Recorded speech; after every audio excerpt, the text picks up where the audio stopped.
Lagan! Ayaw ko, nasa sacerdote ka na. Ano ko din taong nahimog ang sacerdote? Wala kang may hanaw sa kasaysayan sa mga patriarka. Kung labaw nang wala kay hanaw sa panahon. Inaot nga panalangin ang kamo ni Uba. O magpalingaman ta kamo na kumay soong bunyada o nabi. Ha? Kung sa kagagayang manahimog ka mga sacerdote? Doon kaya na muna ang manimong sacerdote. Daw tigil mo katarungan ng mga libimanon lang ang mahimong sacerdote. Unya, kay kung gihano ba ang mga libimanon?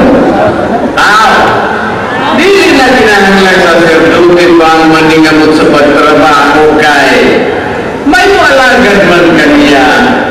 Ikaw, kay pero manimong kong ihana! Inoon paladan nga imong ipan na kari aron mahimog ang sacerdote?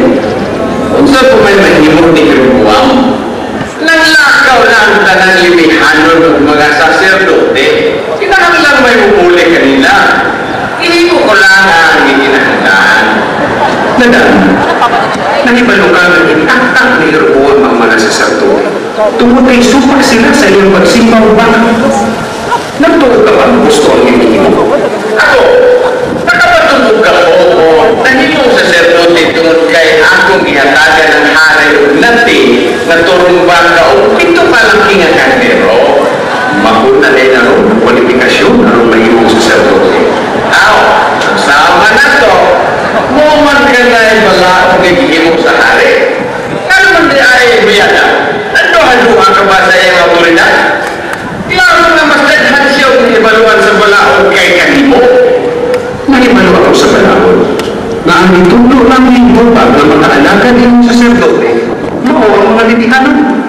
Apan biyada, kung si Jehovah na subok kayo sa tihimo ni Jeroboam, di ba nakatilaw na unta siya sa iyong nasuko?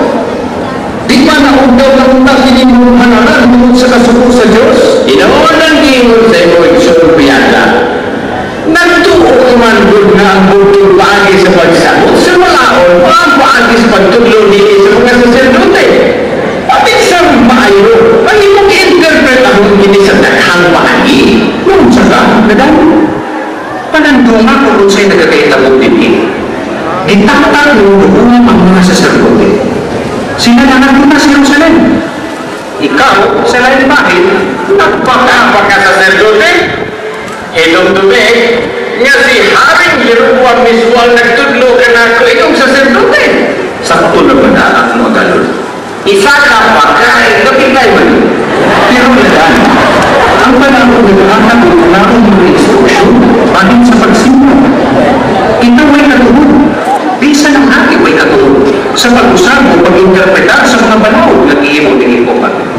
Pagbubuo ka na.